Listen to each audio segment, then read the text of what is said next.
My name is Clara, and at 58, I've lived long enough to know that life is a tapestry of joy and sorrow, each thread weaving a story that shapes who we are. My daughter, Bella, is 27, and she is the brightest thread in my life, the heart of every choice I've made since the day she was born. When her father died years ago, leaving us in a world that felt too vast and too empty, it became just the two of us, building a life from the fragments of what we'd lost. Bella is my everything. Oh, vibrant, intelligent woman whose laughter can chase away shadows, whose dreams reach beyond the stars. She works at an office downtown, a job that challenges and excites her, surrounded by friends who adore her warmth and wit.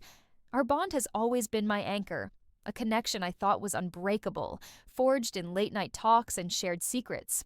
We'd talk every day about the small stuff, her love for iced coffee, a funny story from work, and the big stuff, her hopes for a life filled with love, adventure, and meaning. I believed there was nothing she'd keep from me, no secret too heavy to share. But a few weeks ago, something changed.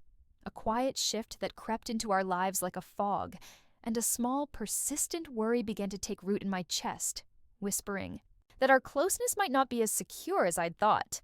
It started with subtle signs, the kind you might miss if you weren't watching closely, the kind that blend into the rhythm of daily life until they don't. Bella began coming home, later than usual from work, her keys jingling in the lock long after I'd expected her, the sound both a relief and a question. She'd always been thoughtful, texting if she'd be delayed, her messages a small reassurance that she was safe.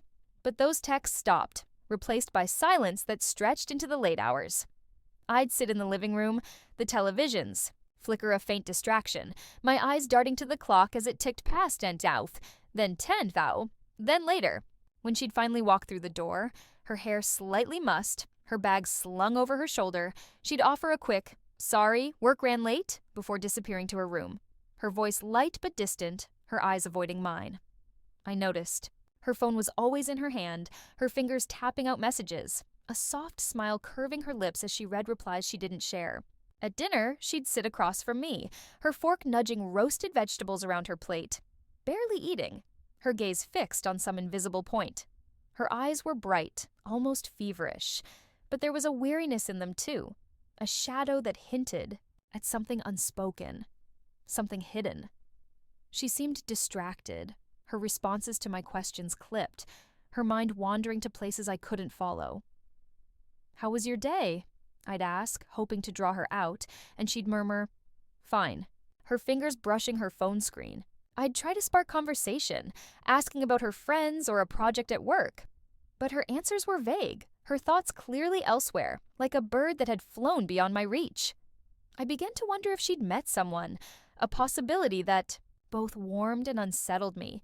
It made sense. The late nights, the constant texting, the way her face glowed when her phone buzzed, a secret smile playing on her lips.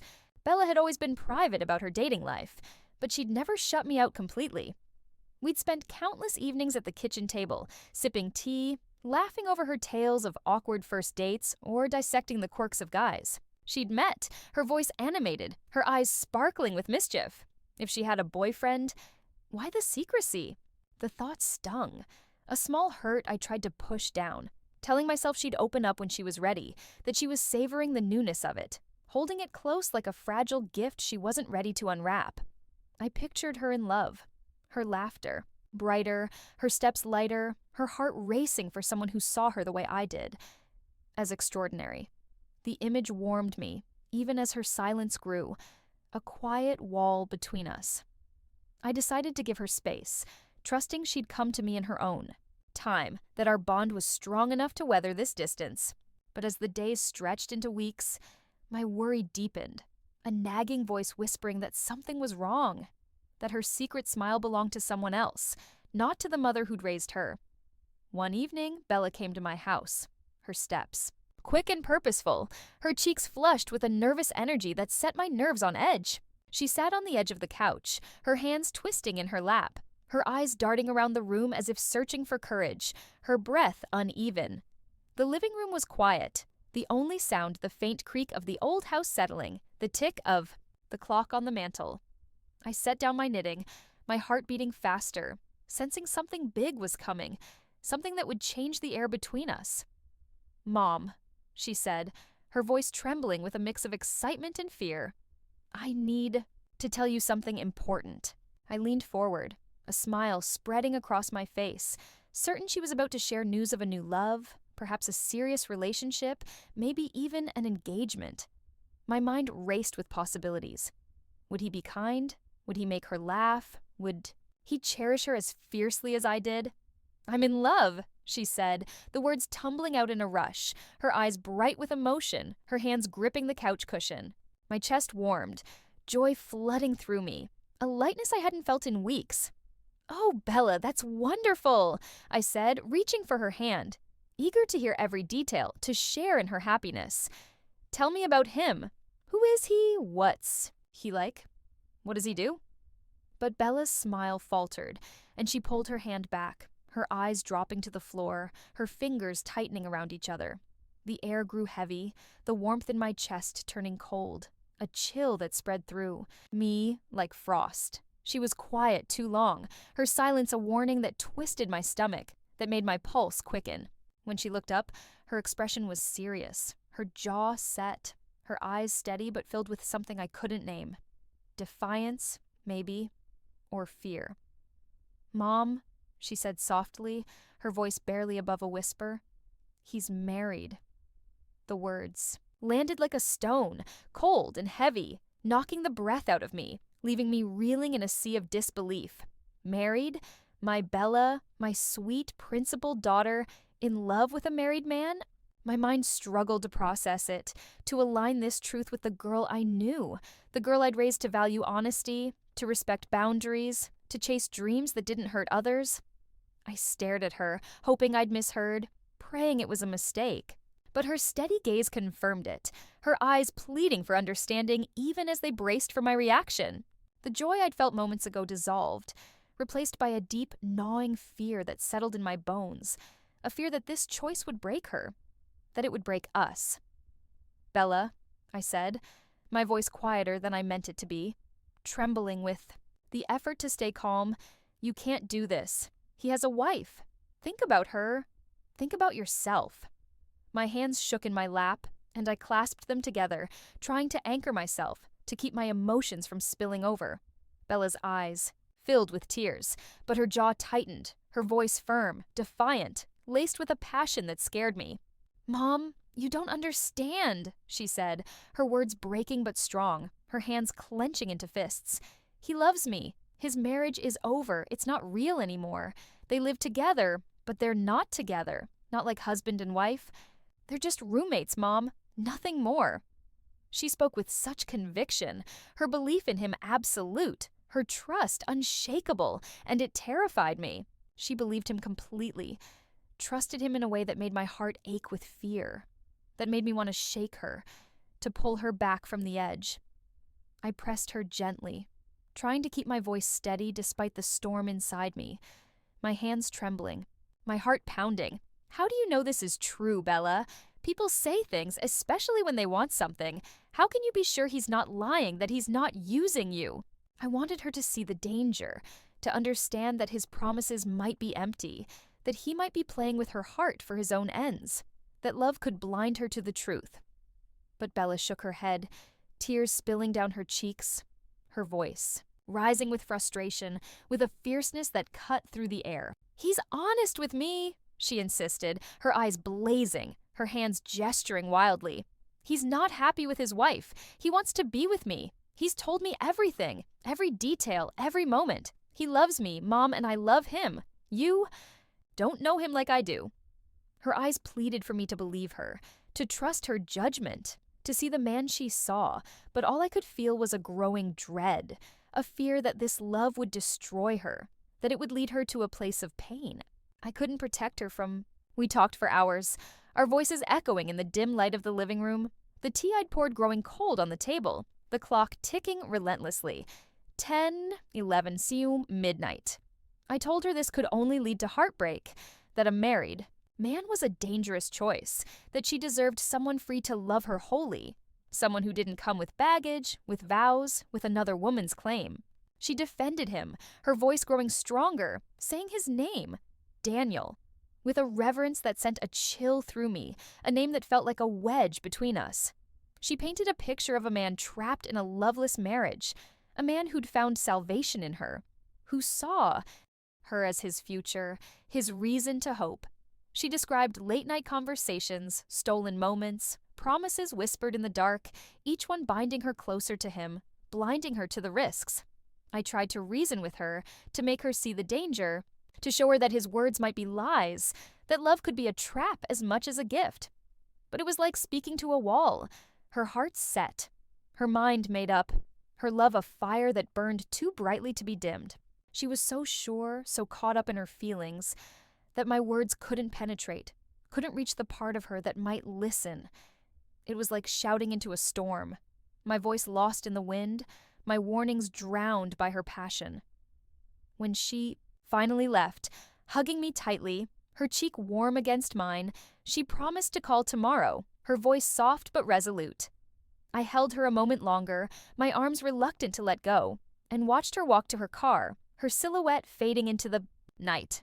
I felt a hollowness I couldn't shake, a void that settled in my chest, heavy and cold. I went to bed, but sleep eluded me, the clock on the wall ticking loudly. 1 jar, 2 chiwer, 3 kwans, my mind replaying our conversation, searching for a way to reach her, to save her from the pain I knew was coming. I lay in the dark, staring at the ceiling, my thoughts a tangled mess, my heart heavy with fear. I thought of Bella's future, of the life I'd dreamed for her when she was a little girl. Her small hand in mine as we walked to the park, her laughter a melody that filled our home. When her father died, I'd raised her alone, working long, hours at a job that drained me, sacrificing my own dreams to give her everything. A good education, a safe home, a chance at happiness. I'd poured all my love into her, hoping she'd find a love that was pure, not tangled in someone else's vows, not shadowed by secrets and lies. This man, Daniel, could hurt her so badly, could break her heart in ways I couldn't bear to imagine, could leave her with scars that might never heal. I remembered the pain of losing my husband, the nights I'd cried alone while Bella slept, the weight of raising her without him, the loneliness that had carved itself into my bones. I'd built a life for us, brick by brick, moment by moment, and now she was chasing something that felt so wrong, so dangerous, a path that could lead to ruin. My head throbbed, my chest tight with fear, my hands clutching the blanket as if it could hold me together. I closed my eyes, praying she'd see the truth before it was too late, praying she'd come back to me whole, praying that our bond could withstand this storm. The days that followed were heavy with tension, a quiet strain that settled between us like dust. Bella was still my bright, beautiful daughter, but there was a distance now, a gap I couldn't bridge, a wall built of unspoken words and unshared secrets. She'd come over for dinner, her smile forced, her laughter not quite reaching her eyes, her hands fidgeting with her napkin. We'd talk about safe topics, work, the weather, a new recipe I'd tried, but Daniel's name hung in the air, unspoken, a shadow over our meals, a presence we both felt but didn't name. I didn't bring him up, afraid of sparking another fight, of pushing her further away. But the silence was its own kind of weight, heavy and suffocating, a reminder of the rift between us. She kept asking me to meet him, her voice soft but persistent, her eyes shining with hope. "Mom, please, just meet him," she'd say, her hands clasped, her voice pleading. "You'll see he's a good person. You'll understand why I love him, why this is real." I resisted at first. My heart hardened against the man who was pulling her into this mess, who was risking her happiness for his own desires. He was married. How could he be good for her? How could he be anything but trouble? But Bella's pleas wore me down, her sadness when I hesitated cutting deeper than I could bear. She was my only child, and her happiness was my world, even when I didn't agree with her choices. I couldn't stand to see her hurt, to see her hope dimmed by my refusal. So I gave in, my heart heavy, my instincts screaming. "Okay, Bella," I said one evening, my voice low, my hands clasped tightly. "Bring him over on Sunday." Her face lit up, her smile so genuine it eased my worry for a moment, a fleeting warmth that reminded me of the girl she'd been. But deep down, my unease grew, a storm brewing in my chest, a fear that this meeting would only confirm my doubts. Sunday arrived too quickly, the hours slipping away like sand through my fingers, each one bringing me closer to a moment I dreaded. I spent the morning cleaning, scrubbing counters, rearranging cushions, polishing the teapot until it gleamed, though my mind was elsewhere, my hands moving on autopilot. My stomach churned with nerves, my hands shaking as I set out cups and a plate of cookies, their sugary scent a faint comfort. I wanted to be fair, to give Daniel a chance, to see him through Bella's eyes, but my instinct screamed that this was wrong, that he was trouble, that his presence would only deepen the rift between us. At exactly 3 dusk, the doorbell rang, and my heart jumped into my throat, a sharp jolt that made my breath catch. Bella opened the door, her voice bright as she called out, "He's here!" I smoothed my dress, took a deep breath, and turned to face them, my hands clasped to hide their trembling. There he was, Daniel. He was tall, as Bella had described, with dark hair and eyes that seemed kind at first glance, a warmth that felt practiced, calculated.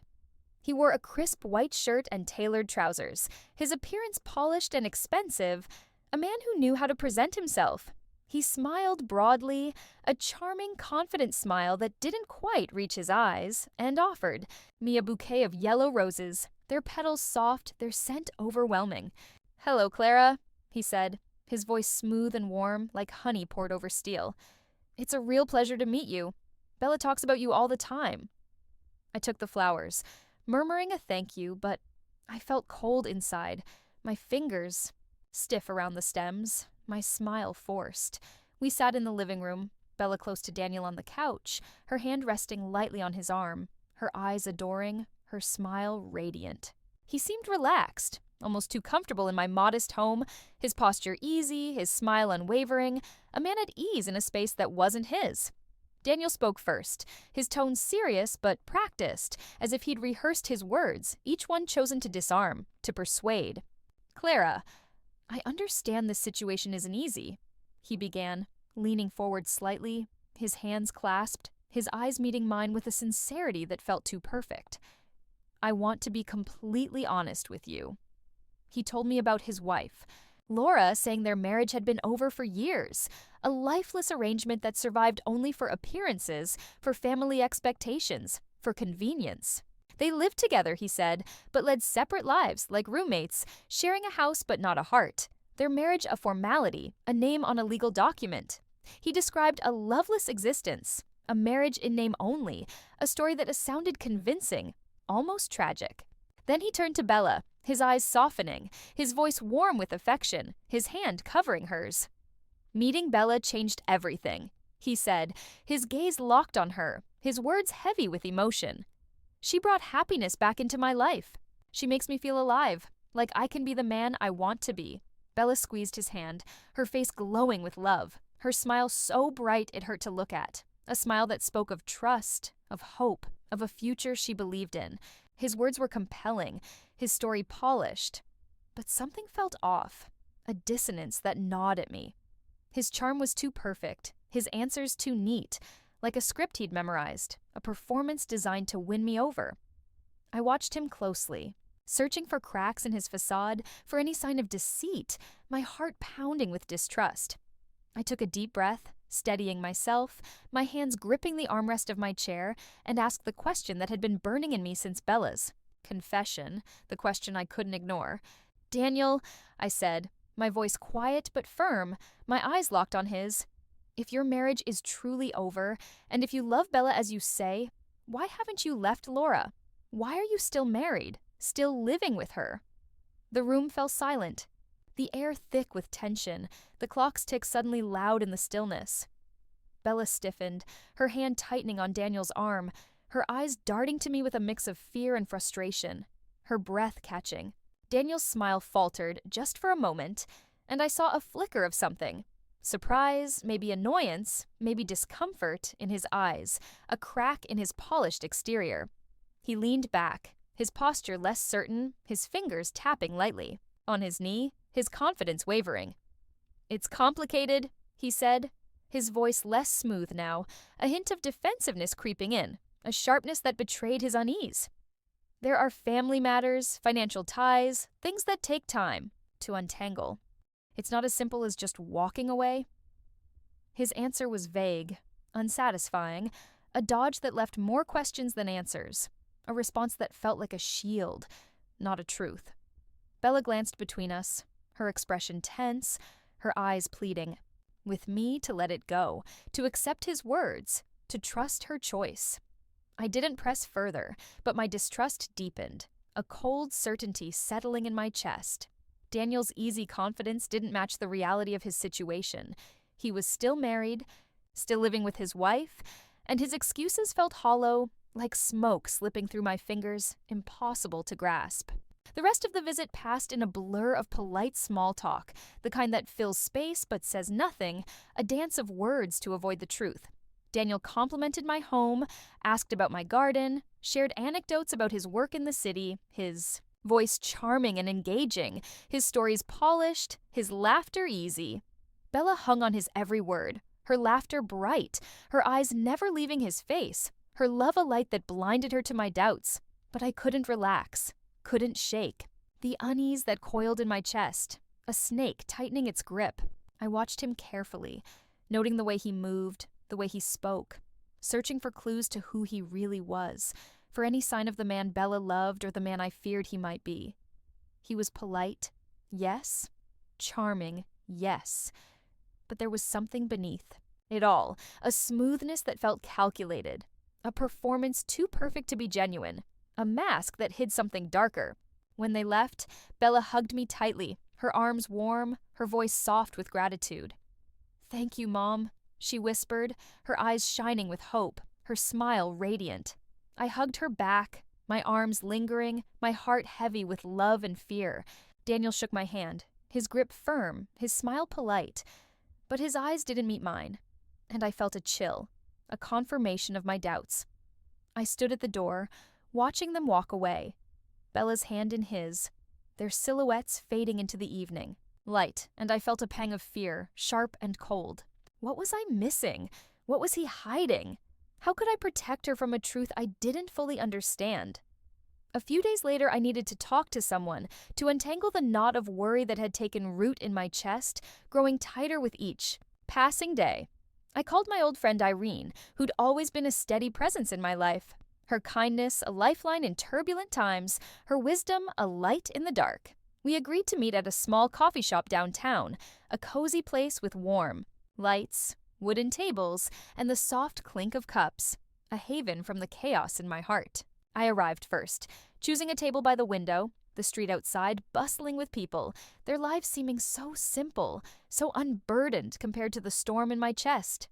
Irene walked in a few minutes later, her smile warm, her hug enveloping, me in comfort, the scent of her lavender perfume familiar and grounding, a reminder of years of friendship, of shared confidences. We ordered coffee and a plate of pastries, the aroma of cinnamon and vanilla filling the air, a small comfort in the midst of my turmoil, a sweetness that softened the edges of my fear. For a while, we talked about ordinary things. Her garden, a new bookstore she'd discovered, the way the autumn leaves were turning early this year, their colors vivid against the gray sky, a beauty that felt distant, unattainable.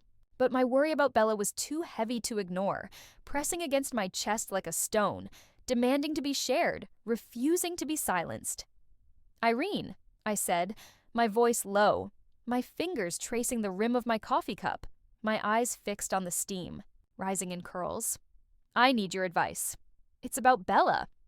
I told her everything, Bella's love for Daniel, his marriage, his claims that it was over, that he was free to love her, that his life with Laura was a formality, a relic of the geçmiş. I described our conversation, the way Bella's eyes shone when she spoke of him, the way she believed his every word, her faith unshakable, her trust a beacon that guided her. I told her about meeting Daniel, his polished charm, his vague answers, the way his smile didn't quite reach his eyes, the way his confidence felt like a mask, a performance.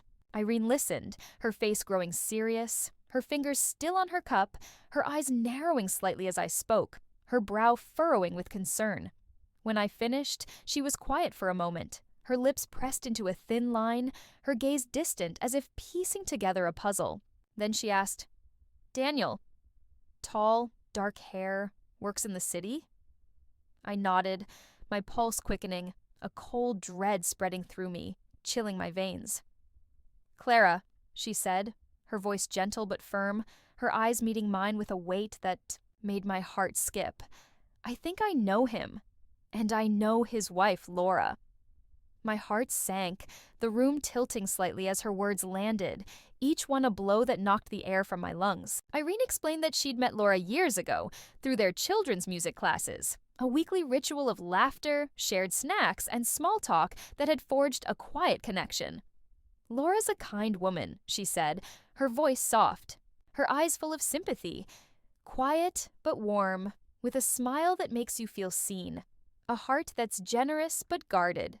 And from what I hear, she still loves Daniel deeply, fiercely, in a way that hasn't faded.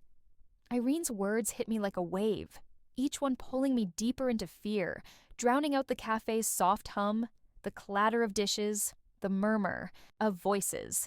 She told me she'd seen Daniel and Laura together recently, at a restaurant, laughing over wine, their hands brushing across the table, their eyes locked in a way that spoke of intimacy, of a bond unbroken. Another friend had mentioned spotting them at a party, their arms linked, their smiles genuine, the kind of closeness that comes from years together, from shared history, from love that endures. "It doesn't sound like a marriage that's over," Irene said, her voice heavy with regret, her hand reaching for mine, her touch warm against my cold fingers. "Clara, he might be telling Bella what she wants to hear, giving her just enough to keep her hoping, while he stays with Laura, while he keeps his life intact." I stared at my coffee, the steam fading, the surface still, my mind racing, my hands clenching around the cup, my knuckles white. Daniel had told Bella, and me, that he and Laura were done, that they lived separate lives, that their marriage was a shell, a formality, a contract without meaning. But Irene's account painted a different picture, one where Laura still loved him, where they still shared moments of intimacy, of connection, of a life together. Was Daniel lying to Bella, stringing her along with promises he didn't intend to keep, using her love to fill some void in his life? Was he lying to Laura, too, living a double life, balancing both women for his own gain, a coward unwilling to choose, to face the consequences of his actions? The thought made my stomach churn, my heart pounding with a mix of anger, fear, and a fierce protectiveness for my daughter that burned like fire. Irene squeezed my hand, her touch grounding me, pulling me back from the edge of panic. "I'm sorry, Clara," she said softly, her eyes full of compassion, her voice a lifeline. "I know how much you love Bella. This must be so hard, so painful." I nodded, my throat tight, tears prickling at the corners of my eyes, a lump I couldn't swallow. I believed Irene. She had no reason to lie, no motive to twist the truth, no agenda but to help. But what should I do with this knowledge? Bella was so in love, so convinced of Daniel's honesty, that telling her might break her heart, might shatter the trust she'd placed in him, in me. Would she even believe me, or would she think I was trying to sabotage her happiness, to pull her back into my orbit? I left the coffee shop heavy with this secret, the weight of it pressing down on me, making each step feel like wading through mud, my legs heavy, my heart heavier. The world outside was too bright, too normal. People laughed, cars honked. The sun shone through the autumn leaves, while my heart felt like it was cracking, splintering under the strain, a fragile thing on the verge of breaking. I drove home, the radio off, the silence loud with my thoughts, my fingers gripping the steering wheel, my knuckles white. I had to protect Bella, had to make her see the truth. But I dreaded the fight it would cause, the pain it would bring, the risk of pushing her further away. I needed to tell her what Irene had said, needed to show her that Daniel's promises might be built on lies, that his love might be a mirage, a cruel illusion. But how? How do you tell your daughter that the man she loves, the man she's pinned, her dreams to, might be deceiving her, might be using her heart for his own ends? I sat in my car outside the house, the engine off, the air growing cold, and stared at the front door, willing myself to find the courage to act, to be the mother she needed, even if it meant breaking her heart to save her. That evening, when Bella came over, I knew I couldn't wait any longer, couldn't let this secret fester, couldn't let her live in a lie one moment longer. She was in a good mood, humming a tune as she hung her coat, her smile bright, her eyes sparkling with a happiness that made my heart ache, that made what I had to do feel like a betrayal. I asked her to sit, my hands trembling as I poured us tea, the clink of the cups loud in the quiet room, the steam rising like a veil between us. "Bella," I began, choosing my words carefully, my voice steady despite the storm inside me, my eyes locked on hers, searching for a way to reach her, to soften the blow. "I spoke to Irene today. She knows Laura, Daniel's wife." Bella's smile vanished, her body tensing, her hands gripping the edge of the couch, her knuckles white, her eyes narrowing with suspicion. "What about her?" she asked, her voice cold, a warning in her tone, a wall going up between us. I took a breath, steadying myself, my heart pounding like a drum, my hands trembling in my lap. "Irene says Laura still loves Daniel," I said gently, my words careful, measured, each one a step on thin ice. "She's seen them together, acting close, like a couple, laughing, touching. It doesn't sound like their marriage is over, like Daniel told us." Bella's face flushed, her eyes flashing with anger, her body rigid with defiance, her breath coming fast. "That's not true," she said, her voice sharp, cutting through the air like a blade, her hands clenching into fists. "Irene doesn't know anything. Daniel loves me. His marriage is dead. He's told me everything, every detail, every moment. He wouldn't lie to me, not about this, not about us." She stood, her cheeks red with fury, her eyes blazing, her voice rising with each word. "Bella, please, listen," I said, trying to keep my voice calm, though my heart was racing, my hands trembling, my throat tight with fear. "I'm worried. He's not being honest with you. I'm scared he's using you, that he's not who he says he is, that he's hurting you without you knowing." But she wouldn't hear it, wouldn't let my words take root, wouldn't let doubt creep into her heart. "You don't trust me," she shouted, her voice breaking, tears glistening in her eyes, her hands shaking with rage. "You don't want me to be happy. You're trying to ruin this, to keep me under your control, to keep me from living my life." Our voices rose, the argument spiraling into something raw and painful, a clash of love and fear, of trust and doubt that tore at us both, leaving us bruised and bleeding. I told her I was terrified she'd get hurt, that Daniel's promises might be lies, that she deserved better than a man who couldn't give her his whole heart, who was bound to another woman, who was risking her happiness for his own desires. She accused me of controlling her, of not understanding her love, of wanting to keep her tethered to me forever, a child who never grew up, a daughter who never left. "You're jealous," she cried, her voice shaking with rage and hurt, her tears spilling over, her words a knife to my heart. "You can't stand that I found someone who makes me happy, who loves me for me." The accusation stung, a wound that cut deep, but I pushed past it, my voice pleading, my hands reaching for her. "Bella, I'm trying to protect you," I said, tears spilling down my cheeks, my voice breaking, my heart laid bare. "I love you more than anything. I can't watch you get hurt, can't let you walk into this blind." But she was too far gone, her anger a wall between us, her love for Daniel a shield that blocked my words. "I can't stay here," she said, her voice trembling, her eyes blazing with a mix of rage and pain, her hands shaking as she grabbed her bag. "You don't support me. I'm going to Daniel's. He understands me. He loves me. He's my future."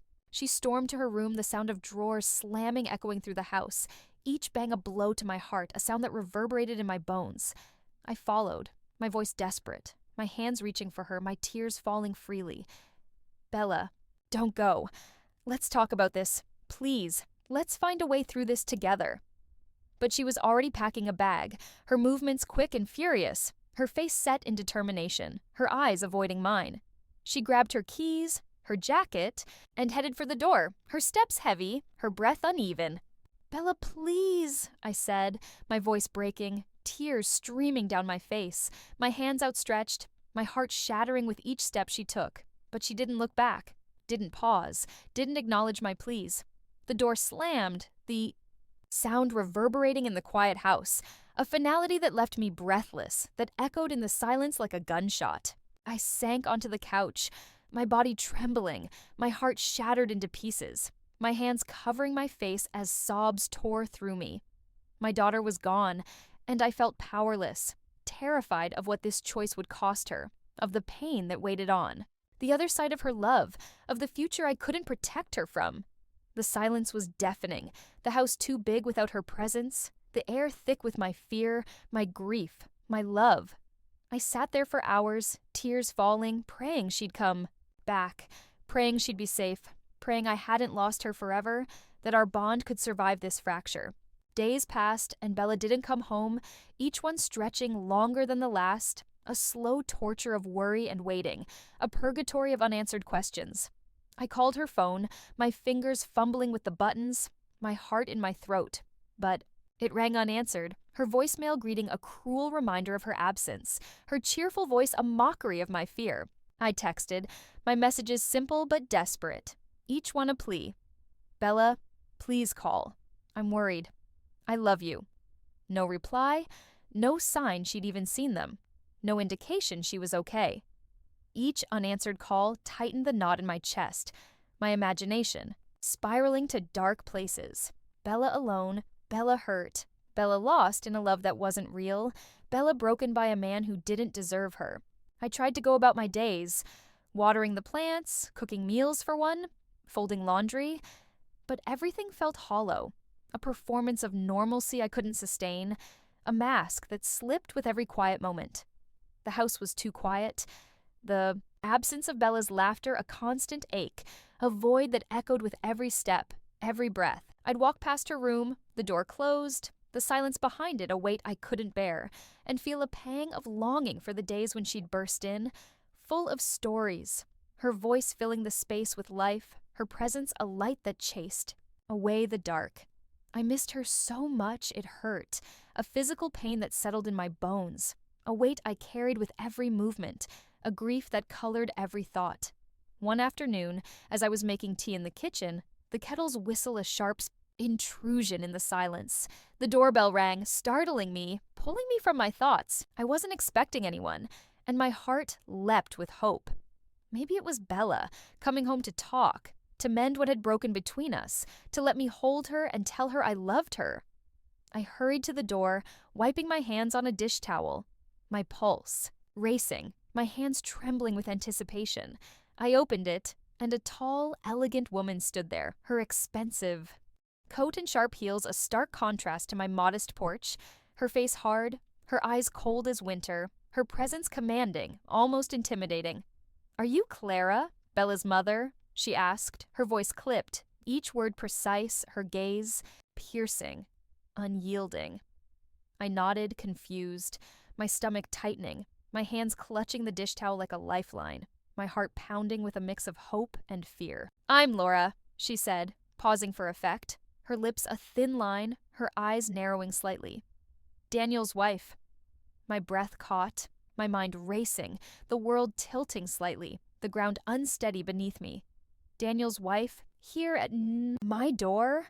I stood frozen, unsure what to say, my hands tightening around the towel, my pulse hammering in my ears. "Can I come in?" she asked, but it wasn't really a question, her tone leaving no room for refusal. She stepped past me into the living room, her presence commanding, her gaze sweeping over my simple furniture with a hint of disdain, as if my home was beneath her, as if I was beneath her. I closed the door, my hands trembling, and followed. Her inside, my heart pounding like a drum, my throat dry, my mind scrambling to process her presence, her purpose. Laura stood in the center of the room, her posture rigid, her handbag clutched tightly, her lips a thin line, her eyes boring into mine with an intensity that made me feel small, exposed. "I know about your daughter and my husband," she said, her voice low and direct, each word sharp as a blade cutting through the air, leaving no room for misunderstanding. "This has to stop." I swallowed, my throat tight, searching for words, my mind a whirl of fear and confusion. What could I say? Bella wasn't listening to me, and I had no control over her choices, no power to pull her back from this path, no way to undo what had been done. Laura's eyes held mine, waiting for a response, but I felt small in my own home, outmatched by her certainty, her authority, her anger. "Your daughter needs to understand that Daniel is my husband," she continued, her tone unwavering, her words a declaration, a line drawn in the sand, a claim staked with fierce possession. "He will stay my husband. He belongs to me." The possessiveness in her voice made my skin prickle, a chill running down my spine, a warning that this was no idle threat, that Laura was a woman who fought for what was hers. Laura opened her handbag, her movements deliberate, precise, and pulled out a white envelope, its edges crisp, its presence ominous, a small object that carried the weight of truth. "Give this to Bella," she said, holding it out, her hand steady, her eyes locked on mine, her voice sharp, final. "Tell her to read it carefully." My hand shook as I took it, the paper heavy in my fingers, its weight like a stone, its contents a mystery that terrified me. "What is it?" I asked, my voice barely above a whisper, fear creeping into my words, my heart pounding with dread. Laura's lips tightened, her expression unreadable, her eyes cold. "It'll make things clear," she said, her voice sharp, final, a command rather than an explanation. She stepped closer, her presence overwhelming, her voice dropping to a whisper that felt like a threat, a warning, a promise. "Tell your daughter to stay away from Daniel. He belongs with me, and I won't let her take him." The words were laced with a fierceness that made my heart skip, a possessiveness that left no room for argument, a determination that chilled me to the core. Before I could respond, she turned and walked to the door, her heels clicking on the hardwood, a sound that echoed in the silence, a rhythm that marked her departure. She opened it, stepped outside, and was gone, the door closing softly behind her, leaving a void in her wake, a silence that was louder than her words. The visit had lasted barely 5 minutes, but it left me reeling, my heart pounding, my mind a storm of fear and confusion, the envelope burning in my hand, a weight I couldn't ignore. I stood in the living room clutching the envelope, its weight like a judgment, its contents a mystery that terrified me, a secret that could change everything. Laura had said it was for Bella, but Bella wasn't here. She hadn't been home. In days, her absence a wound that refused to heal, a pain that grew with each passing hour. My curiosity battled with my fear, a tug of war between respecting Laura's instructions and needing to know what could make things clear, what could pull Bella back from the edge. What was inside? Was it a threat, a plea, a legal document, meant to scare Bella away, to force her to let go? I needed to understand, needed to know if it could help my daughter, if it could save her from the pain I feared was coming, from the heartbreak that loomed like a storm on the horizon. My hands trembled as I slid a finger under the flap, tearing it open, the sound loud in the quiet room, a violation of Laura's command that felt both necessary and wrong. Inside was a single sheet of paper, folded twice, the handwriting unmistakable. Daniel's. I'd seen it once before, on a thank you note he'd left after his visit. Its loops and slants burned into my memory, a signature of the man who'd captured my daughter's heart. The letter was addressed to Laura. And as I read the first line, "My dearest Laura," my heart sank, a cold dread spreading through me, chilling my bones, stealing my breath. The letter was intimate, raw, and devastating, each word a blow. To my hopes, a confirmation of my worst fears, a truth that shattered the illusions Bella clung to. Daniel wrote about their marriage, acknowledging years of struggles, moments of distance, and mistakes he'd made. Mistakes he didn't name, but that hung heavy in the text, shadows of betrayal that loomed large. But he also wrote of love, of memories that still bound them, of a desire to rebuild what they'd lost, to rediscover the spark that had once defined them, to renew their commitment to each other. "I love you, Laura," he wrote, the words searing into my mind, each one a betrayal of Bella's trust, a dagger to her heart. "I want us to find our way back to each other, to be happy again, to build a future together, to honor the vows we made. He spoke of plans to work on their relationship, to seek counseling, to share quiet dinners, walks in the park, laughter over old jokes, moments that painted a picture of a marriage still alive, still cherished, still fought for. He wrote of regret, of wanting to make things right, of choosing Laura over the mistakes he'd made, a choice that excluded Bella, that rendered her a footnote in his life. The letter was dated just 1 week ago, 1 week while he was telling Bella his marriage was over, that he was free to love her, that Laura was nothing more than a roommate, a name on a legal document, a past he'd left behind. My chest tightened with anger, with sorrow, with a fierce protectiveness for my daughter that burned like fire, a rage that made my hands shake, my tears fall. Daniel was lying to Bella, promising her a future while recommitting to his wife, a future that didn't exist, a lie that had ensnared her heart. He might even be lying to Laura, playing both women, balancing their hearts for his own gain, a coward unwilling to choose to face the consequences of his actions, a man who thrived on deception.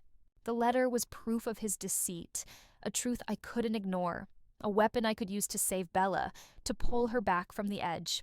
I sat on the couch, the letter in my lap, my hands shaking, tears prickling at the corners of my eyes, my heart heavy with the weight of what I'd read. I had to show this to Bella, had to make her see the truth. But I dreaded her reaction, the pain it would cause, the risk of breaking her heart to save her. Would she believe it? Or would she cling to her love, accuse me of interfering, of forging the letter to break them apart, of betraying her trust? I called her phone, my fingers fumbling with the buttons, my heart in my throat, my breath uneven, but it rang unanswered, her voicemail a cruel echo of her absence, her cheerful greeting, a mockery of my fear, a reminder of the girl she'd been before this. I tried again, then sent a text, my fingers trembling as I typed, "Bella, please call. It's important. I need to talk to you." I stared at the screen, willing it to light up, to show me a sign she was okay, but there was nothing. Just silence, just the ticking of the clock, the hum of the house, the weight of my fear. My worry turned to desperation, a primal need to protect her driving me to act, to do something, anything, to bring her back, to save her from the lies that held her captive. I grabbed my coat, tucked the letter into my purse, and drove to Daniel's apartment. A sleek high-rise in the city, its glass facade gleaming under the streetlights, a monument to wealth and secrets. I parked across the street, my eyes fixed on the entrance, my hands gripping the steering wheel, my breath fogging the car window, my heart pounding with a mix of fear and determination. I waited, the minutes stretching into an hour, then 2, the evening growing dark, the streetlights casting long shadows that danced across the pavement, their movement a restless echo of my thoughts. The air was cold, seeping through the car's windows, chilling my skin. But I stayed, determined to find her, to give her the truth, to pull her back from the edge. I thought of Bella as a child, her small hand in mine as we walked to school, her laughter filling our home, her trust in me absolute, her love a light that never dimmed. I thought of the years I'd spent protecting her, guiding her, loving her through every triumph and stumble, the nights I'd stayed up worrying, the days I'd celebrated her victories, the moments I'd held her when the world felt too big. I couldn't let her fall now, not when the truth was in my hands, not when I could save her from a man who didn't deserve her, who'd used her heart to fill his own voids. Finally, I saw her, Bella, stepping out of the building alone. Her shoulders slumped, her face pale, her usual spark dimmed, her eyes distant, her steps slow. She looked unhappy, her expression heavy with a sadness that tore at my heart, a weight that made her seem smaller, more fragile. I got out of the car, the cold air biting my skin, my coat flapping in the breeze, and called her name. My voice, cutting through the night, sharp and urgent. "Bella!" She looked up, startled, her eyes wide, her expression a mix of confusion, exhaustion, and something else. Relief, maybe, at seeing me. "Mom, what are you doing here?" she asked, her voice quiet, almost fragile, as if she'd been carrying too much for too long, as if the weight of her love had finally broken her. I stepped closer, pulling the letter from my purse, my hand steady despite the storm inside me. my resolve unwavering, my love for her a fire that burned through my fear. "Laura came to see me today," I said softly, my eyes locked on hers, searching for a way to reach her, to soften the blow, to make her see without breaking her completely. "She left this for you. You need to read it." Bella's brow furrowed, her expression a mix of confusion and wariness, her hands hesitating as she reached for the letter, her fingers trembling slightly. She took it, her movements slow, deliberate, and unfolded it carefully, the paper crinkling in the quiet night, its sound loud in the stillness. Her eyes moved over the words, and I watched her face change. Shock, then disbelief, then a raw, shattering pain that stole her breath, that drained the color from her cheeks. She read it again, her hands shaking, her fingers gripping the paper tightly, as if hoping the words would shift, would tell a different story, would rewrite the truth she was seeing, would spare her the pain. The letter fell to the ground, fluttering, onto the pavement, a white ghost in the dim light, and tears welled in her eyes, spilling over in silent streams, tracing paths down her cheeks, glistening under the streetlights. "He lied," she whispered, her voice breaking, barely audible. The words a wound she couldn't hide, a truth she couldn't escape. "He lied about everything?" She looked at me, her face crumpling, her eyes full of a pain so deep it tore at my heart, a pain I'd have given anything to take away, to bear for her. "Why, Mom, why did he do this to me?" Her voice cracked, a sob escaping, and she covered, her face with her hands, her body shaking, her shoulders heaving with the weight of her heartbreak. I stepped forward, wrapping my arms around her, pulling her close, her sobs muffled against my shoulder, her body trembling with the weight of her pain, her hands clutching my coat, her tears soaking through the fabric. "Oh, Bella," I said, my voice thick with tears, my own heart breaking for her, my arms a shield against the world, my love a fortress she could hide in. "I'm so sorry, my darling. I'm so sorry," she cried harder, her pain pouring. Out in waves, her hands gripping me tightly, her body shaking with the force of her grief, her love, her betrayal. I held her tightly, stroking her hair, my own tears falling into her curls, my voice steady despite my sorrow, my heart aching with a love that would never waver. "Some men lie, my dear," I whispered, my words soft but firm, a truth I wished she'd never had to learn, a lesson I'd have spared her if I could. "They just lie. But you are strong, Bella. This won't break you. You are not broken, and you never will be." We stood there on the cold street, the letter lying forgotten at our feet, the city moving around us, its noise a distant hum, its lights a faint glow against the night. Bella's sobs grew quieter, her breathing steadying, but she didn't let go, her arms tight around me, her need for me as fierce as mine for her. I held her, my heart aching, my resolve unbreakable, vowing to help her through this, to be her strength until she found her own again, to love her through every moment of pain and healing. The truth was out, and though it hurt, it was the first step toward healing, a painful but necessary wound that would eventually scar over, a truth that would set her free. Bella clung to me, her tears slowing, her body still trembling but calmer. Now, her breath warm against my shoulder, I knew this moment would stay with us forever.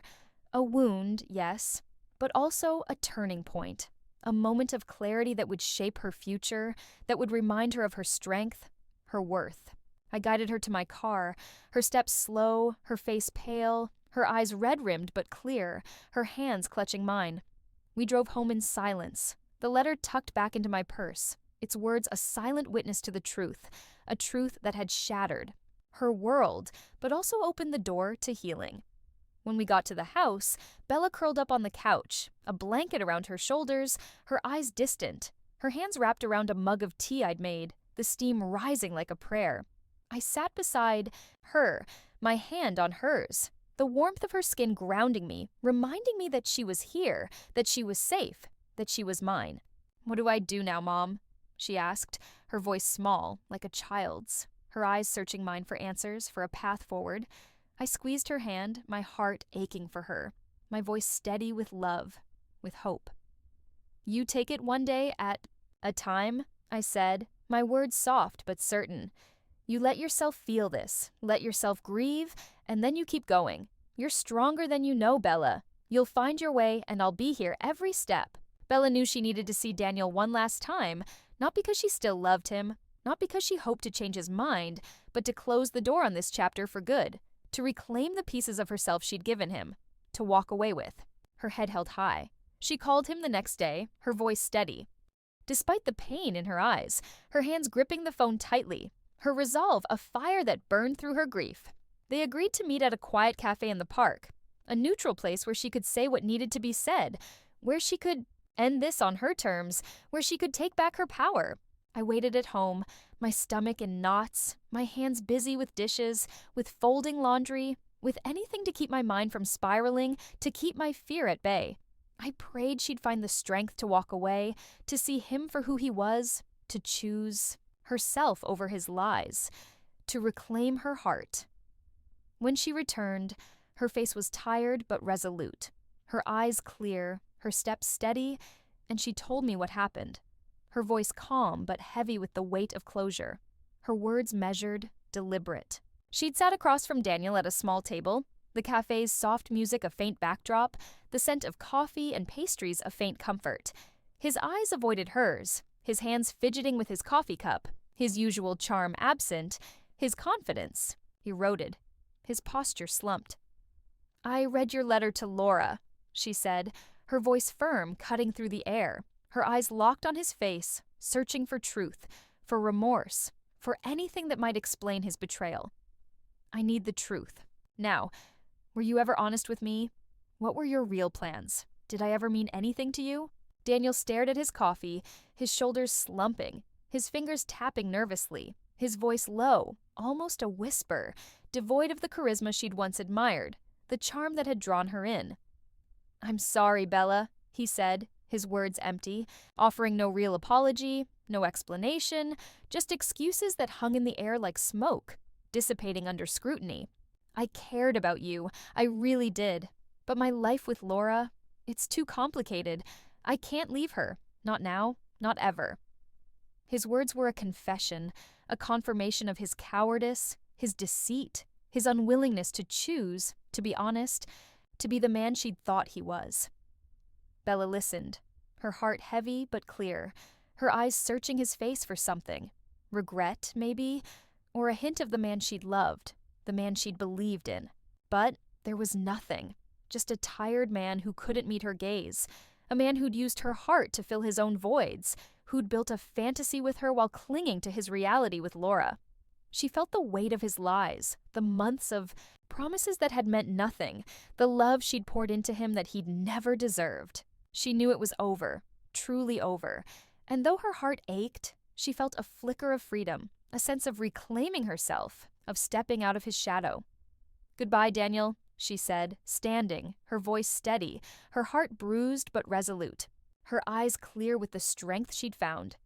She didn't wait for his reply, didn't look back as she walked out of the cafe, the autumn leaves crunching under her feet, the air cool against her skin, the world opening up before her, vast and full of possibility.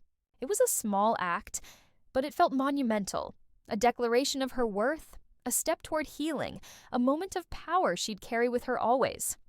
At home, Bella took out her phone, her fingers hovering over Daniel's name in her contacts, her heart pounding but certain, her resolve a fire that burned through her pain. She blocked his number, the small act feeling like closing a heavy door, a door she'd never reopen, a final severing of the tie that had bound her to his lies, a reclaiming of her heart, her life, her future. She sat on the couch, staring at the screen, and I saw a strength in her eyes, a resolve that hadn't been there before, a fire that had been dimmed but never extinguished, a light that shone brighter now, tempered by pain but unbroken. "I'm done, Mom," she said, her voice quiet but firm, her eyes meeting mine with a clarity that made my heart swell, a strength that made me proud. "I deserve better, and I'm going to find it." I nodded, tears prickling my eyes, my heart full of love, of pride, of hope, and pulled her into a hug, my arms tight around her, my cheek against her hair, my voice thick with emotion. You do, sweetheart, I said, my words a promise. Sikos vow. You always have. And you will. You're stronger than you know. And I'm so proud of you.